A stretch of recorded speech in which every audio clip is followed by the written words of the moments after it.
충격적인 일이 벌어졌습니다. 미국 최고 명문 하버드 대학교의 한 강의실에서 경제정치학 교수와 일본인 유학생 간의 언쟁이 벌어진 것입니다. 알고 계십니까? 한국이라는 나라는 세계 경제를 장악하고 있다는 사실을. 교수의 발언에 갑자기 일본 유학생 사오리가 손을 번쩍 들었습니다. 한국은 정치적으로 혼란스럽고 영토도 작은 나라인데 어떻게 세계를 움직인다는 겁니까? 리사 맥킨 교수가 미소를 지으며 말을 이어갔습니다. 도대체 강의실에서는 무슨 일이 벌어진 것일까요? 지금 바로 알아보겠습니다. 저는 하버드 대학교 강의실 맨 뒷자리에 앉아 있었어요. 한국인 교환학생으로 온 지 벌써 3개월째. 오늘은 리사 맥킨 교수님의 세계 경제 패권의 재편 특강이 있는 날이었죠. 솔직히 말하면 저는 발표나 토론에 나서는 스타일이 아니에요. 그냥 조용히 듣고 제 생각을 정리하는 편이랍니다. 제 이름은 아리, 서울대 정치외교학과 4학년이에요. 오늘은 특별한 주제로 여러분과 이야기를 나눠볼까 합니다. 리사 교수님이 프로젝터 화면을 켰어요. 작은 나라, 대한민국이 어떻게 세계를 이끌게 되었는가라는 제목이 나타났습니다. 순간 강의실 안의 모든 시선이 저를 향하는 것 같았어요. 얼굴이 화끈거렸지만 평소처럼 조용히 노트북을 켜고 필기할 준비를 했죠. 한국은 인구 5천만의 작은 나라지만 지금 이 순간에도 여러분의 일상 곳곳에 영향을 미치고 있습니다. 교수님의 말씀이 이어질 때 갑자기 앞쪽에서 손이 올라갔어요. 교수님, 질문이 있습니다. 일본에서 온 교환학생 사오리였죠. 한국은 지금 정치적으로도 혼란스럽고 강대국도 아니지 않나요? 최근 뉴스에서는 대통령 탄핵 소식도 들렸는데 강의실이 순간 조용해졌어요. 저도 모르게 손톱이 손바닥을 파고들었죠. 맞아요. 우리나라가 완벽한 건 아니에요. 정치적 혼란도 있고 분명 큰 면적의 나라도 아니죠. 하지만 교수님은 미소를 지으며 화면을 넘겼습니다. 그럼 이건 어떻게 설명하죠? 화면에는 세계 경제 지표들이 나타났어요. 반도체 점유율, 스마트폰 시장, 배터리 산업, 조선업까지 모든 그래프에서 KUREA라는 글자가 상위권에 자리 잡고 있었습니다. 정치적 상황과 한 나라의 실질적인 영향력은 별개일 수 있습니다. 교수님은 차분하게 말씀하셨어요. 오늘 우리는 왜 미국, 중국, 유럽의 기업들이 한국을 주목하는지 그 이유를 살펴볼 겁니다. 저는 그제서야 숨을 내쉬었어요. 어쩐지 가슴이 뭉클해졌죠. 타국에서 우리나라 얘기를 듣는 건 늘 묘한 기분이에요. 비판을 들을 땐 방어하고 싶고 칭찬을 들을 땐 갑자기 겸손해지고 싶어지는. 자, 이제 본격적으로 시작해볼까요? 교수님이 다음 슬라이드로 넘어가셨어요. 강의실이 다시 조용해졌고 저는 고개를 들어 화면을 바라봤습니다. 어쩐지 오늘은 평소보다 더 집중해서 들어야 할 것 같은 예감이 들었어요. 독일에서 온 한스, 미국의 에밀리, 중국의 리웨이까지 세계 각국의 학생들이 모인 이 강의실에서 우리나라 이야기가 시작되려 하고 있었습니다. 창가에서 들어오는 햇살이 제 노트북 키보드 위에 반짝였어요. 오늘은 어쩐지 제가 평소보다 조금 더 목소리를 내야 할 것 같았습니다. 세계 전기차 산업의 핵심, 바로 배터리입니다. 리사 교수님이 화면에 띄운 그래프는 놀라웠어요. 세계 전기차 배터리 시장 점유율 1위 LG엔솔, 3위 삼성 SDI, 4위 SK온. 한국 기업들이 전 세계 전기차 배터리의 절반 이상을 생산하고 있다는 사실이 눈앞에 펼쳐졌습니다. 테슬라, 폭스바겐, BMW, 도요타. 이 유명한 자동차 브랜드들이 한국 기업 없이는 미래를 그릴 수 없게 되었습니다. 교수님의 말씀에 강의실은 잠시 술렁였어요. 미국에서 온 에밀리가 손을 들었죠. 그렇다면 왜 그들 스스로 배터리를 만들지 않나요? 기술력이 부족한 건가요? 교수님은 고개를 저으셨어요. 돈과 의지만 있다면 공장은 지을 수 있습니다. 하지만 30년간 쌓아온 노하우와 기술력은 그렇게 쉽게 얻을 수 없죠. 한국 기업들은 1990년대부터 꾸준히 배터리 기술에 투자해왔습니다. 저는 그 말씀을 들으며 문득 고등학교 시절이 떠올랐어요. 졸업 여행으로 충청도에 있는 LG 배터리 공장을 견학했던 날이었죠. 당시에는 그저 지루한 산업 현장 견학이라 생각했는데 순간 제 생각이 입 밖으로 튀어나왔어요. 저는 고등학교 때 LG 배터리 공장 견학을 갔었어요. 강의실의 모든 시선이 저에게 쏠렸습니다. 순간 당황했지만 이미 시작한 말이니 끝을 봐야겠다는 생각이 들었어요. 그때는 왜 학교에서 이런 곳에 데려오나 싶었는데 지금 생각해보면 제가 미래를 본 거였네요. 제 목소리가 살짝 떨렸지만 교수님은 빙그레 웃으셨어요. 아리는 미래를 직접 본 셈이군요. 여러분, 아리의 경험이 바로 한국 교육의 특징을 보여줍니다. 산업과 교육의 연계가 자연스럽게 이루어지고 있죠. 교수님은 계속해서 설명을 이어갔어요. 한국은 배터리로 단순히 돈을 버는 게 아닙니다. 이건 미래 산업의 심장을 쥐고 있다는 의미입니다. 엔진의 시대가 가고 배터리의 시대가 왔어요. 화면에는 각국의 배터리 개발 현황과 미래 전망이 그래프로 나타났습니다. 그 선 위에 그려진 한국의 위치는 압도적이었어요. 문득 어릴 적 아버지가 삼성전자 주식을 사셨던 기억이 났습니다. 작은 회사들이 모여 우리나라를 키우는 거란다라고 하셨던 말씀이. 독일에서 온 한스가 질문했어요. 하지만 중국도 배터리 시장에 엄청난 투자를 하고 있지 않나요? 한국이 그 자리를 계속 지킬 수 있을까요? 리사 교수님은 고개를 끄덕이셨습니다. 좋은 질문입니다. 경쟁은 치열합니다. 하지만 기술의 격차는 쉽게 좁혀지지 않아요. 더 중요한 건 한국 기업들이 이미 전 세계 자동차 기업들과 깊은 파트너십을 맺고 있다는 점입니다. 저는 잠시 생각에 잠겼어요. 해외에 있으면서 느끼는 우리나라에 대한 자부심이란 묘한 거였어요. 국내에 있을 때는 불평불만이 많았는데 이렇게 객관적인 데이터로 우리나라의 위상을 보니 가슴이 뭉클해지더라고요. 리사 교수님은 마지막 슬라이드로 넘어가셨어요. 배터리는 단순한 부품이 아닙니다. 미래 모빌리티의 핵심이고 재생에너지 시대의 근간이죠. 한국은 이 심장을 쥐고 있습니다. 강의실은 잠시 조용해졌고 저는 그제서야 제가 무의식적으로 고개를 들고 있다는 것을 깨달았어요. 작은 나라라는 편견. 어쩌면 그건 우리 스스로가 만들어낸 것인지도 모르겠다는 생각이 들었습니다. 다음 주제는 조금 특별합니다. 바로 무입니다. 리사 교수님의 말에 학생들 사이에서 작은 웃음이 흘러나왔어요. 물이라니 너무 평범한 주제처럼 들렸나 봐요. 하지만 저는 알고 있었죠. 우리나라 수돗물 이야기가 나올 것이라는 걸. 여러분은 기숙사에서 물을 어떻게 마시나요? 교수님의 질문에 대부분의 학생들이 생수병을 들어 보였어요. 한국에서는 수돗물을 그대로 마십니다. 서울의 아리수라는 수돗물은 브랜드가 되었죠. 몇몇 학생들의 얼굴에 놀라움이 번졌어요. 미국에서 온 에밀리가 손을 번쩍 들었죠. 정말 수돗물을 그냥 마셔도 괜찮아요? 위생 문제는 없나요? 교수님은 미소를 지으셨어요. 서울시는 실시간으로 수질을 검사하고 그 결과를 공개합니다. 심지어 스마트폰 앱으로 자기 집 앞 수도관의 수질 상태를 확인할 수도 있죠. 강의실이 술렁였어요. 미국과 유럽에서도 쉽게 상상하기 힘든 시스템이라는 게 느껴졌습니다. 서울시 상수도사업본부는 하루 평균 16만 건의 수질 검사를 수행합니다. 시민들은 언제든 무료로 수질 검사를 요청할 수 있고요. 화면에는 서울시 수돗물 관리 시스템의 도표가 나타났어요. 취수원부터 가정의 수도 꼭지까지 철저한 관리 체계를 보여주는 그림이었죠. 저는 초등학교 시절이 문득 떠올랐어요. 과학 시간에 정수장을 견학했던 날이 생생하게 기억났거든요. 선생님이 컵에 수돗물을 담아 우리에게 나눠주셨던 그 순간, 저는 초등학교 때 정수장을 견학했었어요. 제 목소리가 조용히 강의실에 퍼졌습니다. 선생님이 수돗물을 컵에 담아 직접 마시게 하셨어요. 그때 느꼈던 자부심이 아직도 기억나요. 교수님은 고개를 끄덕이셨어요. 아리의 경험이 바로 핵심입니다. 이건 단순한 기술의 문제가 아닙니다. 신뢰의 문화죠. 중국에서 온 리웨이가 손을 들었어요. 우리나라도 정수 기술은 발전했지만 아직 수돗물을 그대로 마시는 문화는 없어요. 어떻게 그런 신뢰가 형성된 건가요? 좋은 질문입니다. 교수님이 대답하셨어요. 한국은 1990년대부터 수돗물 품질 확보 운동을 전개했습니다. 정부가 먼저 나서서 투명성을 보여준 거죠. 그리고 아리가 경험한 것처럼 교육을 통해 다음 세대에게 그 가치를 전달했고요. 저는 고개를 끄덕였어요. 맞아요.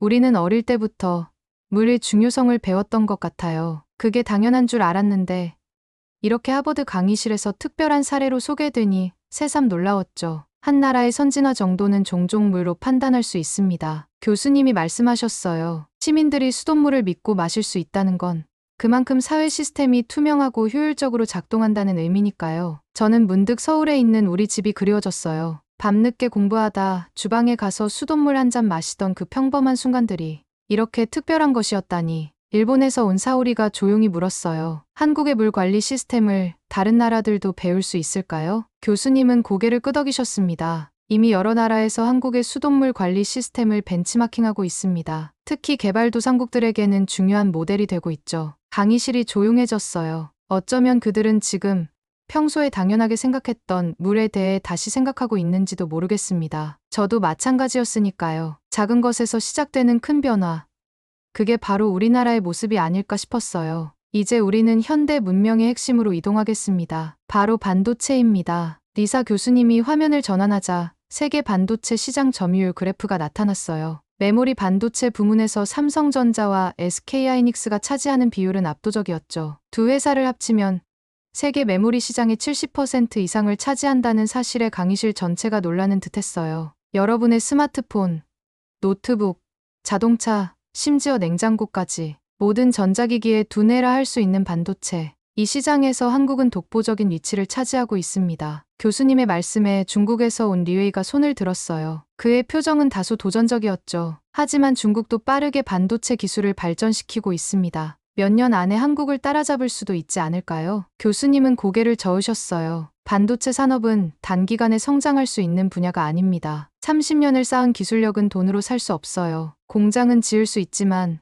노하우는 쉽게 얻을 수 없죠. 저는 그 말씀을 들으며 아버지 생각이 났어요. 90년대 말 IMF 외환위기 때 다른 재산은 다 정리하셨지만 삼성전자 주식만은 끝까지 지키셨던 아버지. 이건 우리나라의 미래야 라고 하셨던 그 말씀이 갑자기 가슴에 와닿았어요. 저희 아버지는 제 목소리가 조금 떨렸지만 계속 말했어요. IMF 때 퇴직금 일부를 삼성전자에 투자하셨어요. 어려운 시기였지만 이 기술력만큼은 반드시 세계 최고가 될 거라고 하셨죠. 한국은 그렇게 만들어진 나라예요. 국민들의 믿음과 투자로요. 제 말이 끝나자 강의실이 조용해졌어요. 이회인은 더 이상 반박하지 않았고 교수님은 따뜻한 미소를 지으셨습니다. 아리의 이야기는 매우 중요한 관점을 제시합니다. 한국의 반도체 산업은 단순한 기업 성공이 아니라 국가적 프로젝트였어요. 정부의 지원, 기업의 도전, 그리고 아리의 아버지 같은 시민들의 믿음이 함께 만든 결과물이죠. 화면에는 반도체 제조 공정의 복잡한 단계들이 나타났어요. 하나의 칩을 만들기 위해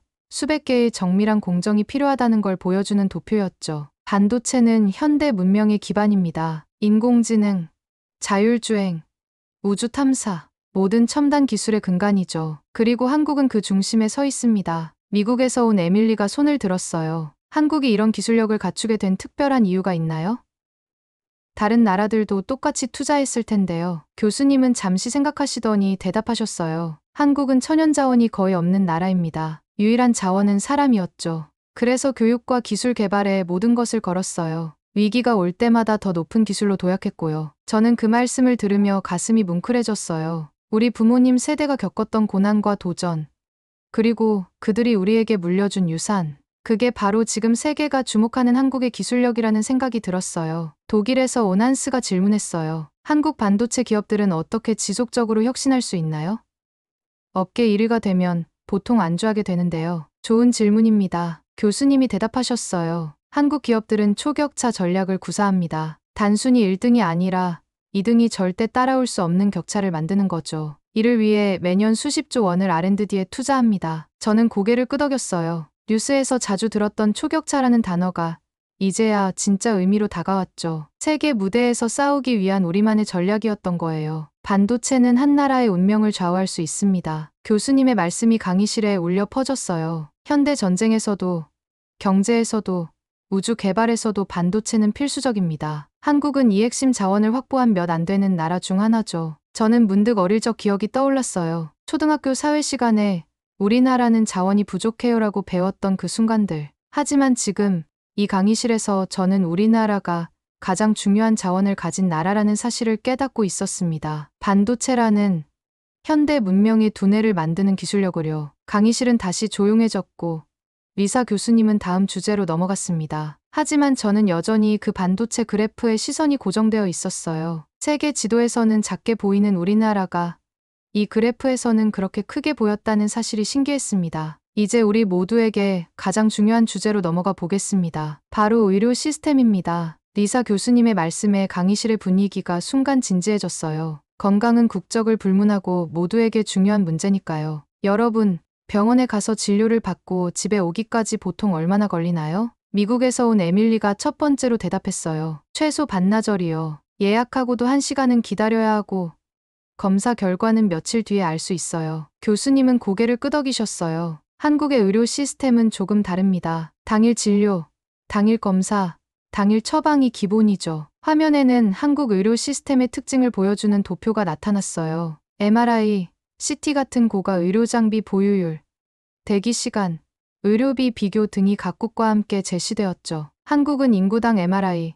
CT 보유 대수가 세계 최고 수준입니다. 대학병원급에서는 당일 모든 검사가 가능하고 심지어 종합검진도 반나절이면 끝납니다. 독일에서 온 한스가 의아한 표정으로 물었어요. 그렇게 빠르면 의료의 질은 괜찮은가요? 교수님은 미소를 지으셨어요. OECD 국가 중 암 생존율 상위권이고 심장질환, 뇌졸중 등 급성질환 치료 성적도 최상위권입니다. 저는 문득 1년 전 일이 생각났어요. 새벽 2시 갑자기 심한 복통을 호소하신 어머니를 응급실로 모셨던 날이었죠. 제 어머니가 작년에 급성 담낭염으로 새벽 2시에 응급실에 가셨어요. 제가 조용히 말했어요. 도착 30분 만에 CT 찍고 2시간 만에 응급수술 들어가셨어요. 의사 선생님이 조금만 늦었어도 위험할 뻔했다고. 한국 의료진 덕분에 전 아직 엄마의 딸로 살고 있어요. 제 말이 끝나자 강의실이 조용해졌고 몇몇 학생들의 눈빛이 달라졌어요. 통계나 데이터가 아닌 실제 생명이 달린 이야기였으니까요. 교수님은 잠시 생각에 잠기신 듯했어요. 아리의 경험이 바로 한국 의료 시스템의 강점을 보여줍니다. 속도가 때로는 생명을 구하죠. 프랑스에서 온 소피아가 손을 들었어요. 하지만 그런 시스템은 비용이 매우 비싸지 않나요? 교수님은 다음 슬라이드로 넘어가셨어요. 각국의 의료비 비교 그래프였죠. 놀랍게도 한국의 의료비는 OECD 평균보다 낮습니다. 국민건강보험 시스템 덕분에 고품질 의료 서비스를 합리적인 가격에 제공하고 있죠. 화면에는 MRI 검사 한 번 비용이 미국은 약 1,400달러, 한국은 약 190달러라는 충격적인 비교가 나왔어요. 어떻게 그런 가격이 가능한가요?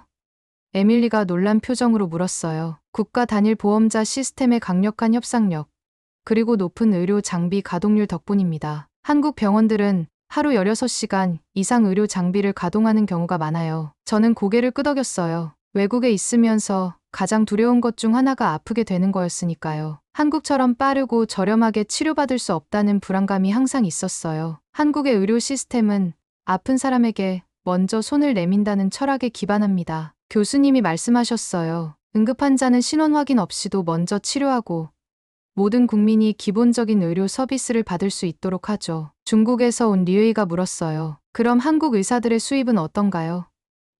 그렇게 저렴하다면 의사들이 손해보는 것 아닌가요? 교수님은 고개를 끄덕이셨어요. 좋은 질문입니다. 한국 의사들의 평균 수입은 OECD 기준으로 중상위권이에요. 하지만 환자 진료 수가 다른 나라보다 훨씬 많죠. 소위 빨리빨리 문화가 의료 현장에도 적용되는 셈입니다. 저는 잠시 생각에 잠겼어요. 우리나라 의료 시스템, 언제나 당연하게 생각했는데 이렇게 특별한 것이었다니. 어머니의 생명을 구한 그 시스템이 세계적으로는 이렇게 독특한 모델이라는 사실에 새삼 놀랐습니다. 의료는 단순한 서비스가 아닙니다. 교수님의 마지막 말씀이 가슴에 와닿았어요. 한 사회가 얼마나 구성원을 소중히 여기는지 보여주는 척도죠. 한국은 이 부분에서 세계에 중요한 교훈을 주고 있습니다. 강의실을 둘러보니 많은 학생들이 깊은 생각에 잠긴 듯했어요. 아마도 그들은 각자의 나라 의료 시스템을 떠올리고 있는지도 모릅니다. 저는 문득 감사한 마음이 들었어요. 이렇게 특별한 시스템 속에서 자랄 수 있었다는 것에요. 이제 우리 일상을 완전히 바꿔놓은 주제로 넘어가 볼까요? 바로 인터넷 인프라입니다. 리사 교수님이 화면을 전환하자 세계 인터넷 속도 순위가 나타났어요. 한국이 압도적인 1위였죠. 평균 다운로드 속도는 2위 국가의 거의 2배에 달했습니다. 한국은 세계 최초로 5G를 상용화했고 국토 전체가 초고속 인터넷으로 연결되어 있습니다. 산골짜기에서도 끊김없는 영상통화가 가능하죠. 미국에서 온 에밀리가 놀란 표정으로 물었어요. 정말 어디서나 인터넷이 빠른가요? 저희는 시골에 가면 신호가 잘 안 잡히는데. 네. 그게 한국의 특별한 점입니다. 교수님이 대답하셨어요. 국토 면적이 작다는 점도 있지만 정부가 디지털 격차 해소를 국가적 과제로 삼았기 때문이죠. 저는 고등학교 시절이 떠올랐어요. 수학여행으로 강원도 깊은 산속 마을에 갔을 때도 핸드폰 신호가 완벽했던 기억이 났거든요. 저는 시골에 계신 할머니 댁에 자주 갔었는데 거기서도 온라인 게임을 할 수 있었어요. 제가 말했어요. 도시와 농촌의 디지털 격차가 크지 않다는 게 당연하게 느껴졌는데 이렇게 특별한 일이었네요. 독일에서 온 한스가 회의적인 표정으로 물었어요. 정말 그런 기술이 꼭 필요할까요? 우리는 독일에서도 불편함 없이 살고 있는데요. 교수님은 미소를 지으셨어요. 좋은 질문입니다. 이건 단순한 편의의 문제가 아닙니다. 기회의 평등이죠. 화면에는 전국 각지의 학생들이 같은 온라인 강의를 듣는 모습, 시골의 노인들이 원격 진료를 받는 모습, 섬 지역 주민들이 화상으로 행정 서비스를 이용하는 모습 등이 나타났어요. 지리적 위치가 교육, 의료, 행정 서비스에 대한 접근성을 제한해서는 안 됩니다. 한국은 디지털 인프라를 통해 이러한 격차를 해소하고 있어요. 저는 그 말씀에 깊이 공감했어요. 정보 격차가 곧 꿈의 격차가 되는 시대니까요. 제 말이 자연스럽게 흘러나왔습니다. 교수님은 고개를 끄덕이셨어요. 아리가 핵심을 짚었네요. 디지털 접근성은 현대 사회에서 기본권과 같습니다. 화면에는 다음으로 한국의 디지털 정보 시스템이 나타났어요. 스마트폰 하나로 거의 모든 공공 서비스를 이용할 수 있는 시스템이었죠. 한국은 UN 전자정부 평가에서 수년간 1위를 차지했습니다. 주민등록등본부터 세금 납부까지 거의 모든 행정 업무를 온라인으로 처리할 수 있죠. 일본에서 온 사오리가 궁금하다는 표정으로 물었어요. 그렇게 디지털화되면 개인정보 유출 같은 문제는 없나요? 물론 그런 우려도 있습니다. 교수님이 대답하셨어요. 하지만 한국은 강력한 정보보호법과 시스템을 갖추고 있어요. 그리고 더 중요한 건 시민들이 편의성과 프라이버시의 균형에 합의했다는 점이죠. 저는 잠시 생각에 잠겼어요. 정말 그랬을까요? 우리나라 사람들, 디지털 시스템에 대해 그렇게 깊이 생각하고 합의했던가요? 아니면 그저 편리함에 익숙해진 것뿐일까요? 교수님, 솔직히 우리나라 사람들이 그런 철학적 합의를 했다기보다는 그냥 빠른 게 좋으니까 받아들인 것 같아요. 제가 조심스럽게 말했어요. 예상과 달리 교수님은 웃으셨어요. 아리의 솔직한 의견에 감사합니다. 맞아요.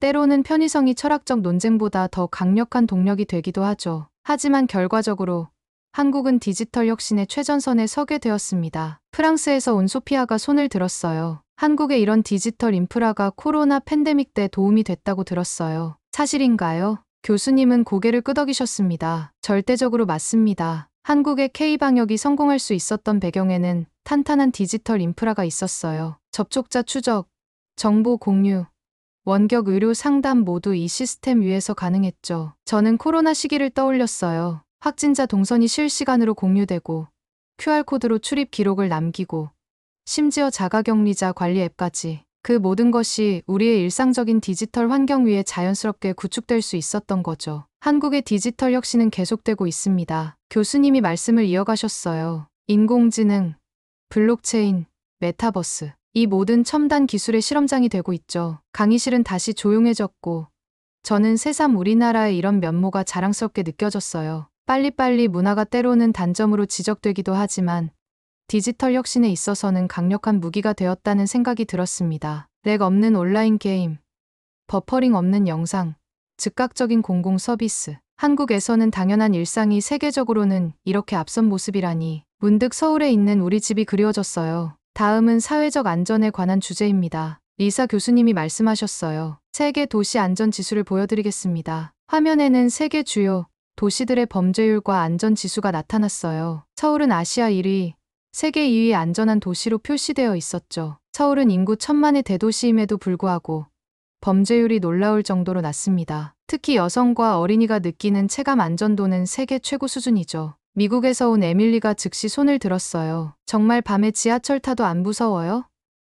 저희는 밤 늦게 혼자 다니는 건 상상도 못하는데 제가 웃으며 대답했어요. 전 대학 다닐 때 밤 11시까지 도서관에서 공부하고 혼자 집에 걸어갔어요. 무서웠던 적 없었어요. 에밀리의 눈이 커졌어요. 정말요? 어떻게 그게 가능한 거죠? 교수님은 다음 슬라이드로 넘어가셨어요. 서울 곳곳에 설치된 CCTV, 편의점과 지구대가 골목마다 있는 모습, 그리고 스마트폰 안전 앱 등이 나타났습니다. 한국은 CCTV를 감시가 아닌 보호의 수단으로 받아들입니다. 서울에만 약 8만 개의 CCTV가 있고 여성 안심 귀갓길 서비스, 24시간 편의점 네트워크 등 다양한 안전망이 구축되어 있죠. 독일에서 온 한스가 손을 들었어요. 그렇게 많은 CCTV는 프라이버시 침해 아닌가요? 제가 조심스럽게 대답했어요. 그런 우려도 있지만 대부분의 사람들은 안전을 위해 어느 정도 감시를 받아들이는 편이에요. 실제로 CCTV 덕분에 해결된 사건들이 많거든요. 교수님은 고개를 끄덕이셨어요. 문화적 차이가 있습니다. 서구에서는 CCTV를 프라이버시 침해로 볼 수 있지만 한국에서는 공공 안전을 위한 필수 장치로 여기죠. 화면에는 다음으로 서울의 밤거리 모습이 나타났어요. 밤 11시가 넘었는데도 젊은 여성들이 자유롭게 거리를 걷고 24시간 카페에서 공부하는 학생들, 한밤중에도 활기찬 상권의 모습이었죠. 이것이 바로 안전한 사회가 가져다주는 자유입니다. 시간에 구애받지 않고 도시를 즐길 수 있는 자유죠. 저는 미국에 온 후 가장 크게 느꼈던 차이점이 바로 이것이었어요. 밤 8시만 되면 캠퍼스 밖으로 나가는 걸 꺼리게 되는 문화적 충격이랄까요. 저는 한국에서 자연스럽게 밤늦게까지 친구들과 카페에 앉아 있거나 영화 보고 늦게 귀가하는 게 일상이었어요. 제가 말했어요. 여기 와서야 그게 얼마나 특별한 것인지 깨달았어요. 중국에서 온 리웨이가 질문했어요. 그런 안전한 환경은 어떻게 만들어진 건가요? 교수님은 잠시 생각하시더니 대답하셨어요. 여러 요소가 있습니다. 엄격한 총기 규제, 효율적인 경찰 시스템, 사회적 감시망, 그리고 무엇보다 안전을 중시하는 문화적 합의가 중요하죠. 저는 문득 어릴 적 기억이 났어요. 초등학교 때 안전교육을 받고 실종 아동 찾기 포스터가 곳곳에 붙어있던 모습, 그리고 길을 잃으면 편의점이나 지구대를 찾으라고 배웠던 것들. 한국에선 어릴 때부터 안전에 대한 교육을 많이 받아요. 제가 말했어요. 그리고 사회 전체가 아이들과 여성의 안전을 지키는 데 관심을 기울이는 것 같아요. 프랑스에서 온 소피아가 다소 부러운 눈빛으로 물었어요. 그럼 밤에 혼자 택시 타는 것도 안전한가요? 요즘은 택시 앱을 통해 기사 정보와 경로가 모두 기록되고 지인에게 실시간으로 위치 공유도 할 수 있어요. 제가 대답했어요. 물론 완벽하게 안전한 곳은 없지만 그런 시스템이 있어 더 안심할 수 있죠. 교수님은 마지막 슬라이드로 넘어가셨어요. 안전한 사회는 단순히 범죄율이 낮다는 의미를 넘어 구성원들에게 자유를 선사합니다. 스문의 시간 활기찬 도시 문화, 늦은 시간까지 공부하는 학생들, 밤에도 운영되는 다양한 상권. 이 모든 것이 안전이라는 토대 위에 가능한 일이죠. 강의실이 조용해졌고 많은 학생들이 생각에 잠긴 듯했어요. 아마도 그들은 자국의 안전 상황과 비교하고 있는지도 모릅니다. 저는 문득 서울의 밤거리가 그리워졌어요. 한강변을 따라 늦은 밤까지 산책하던 순간들,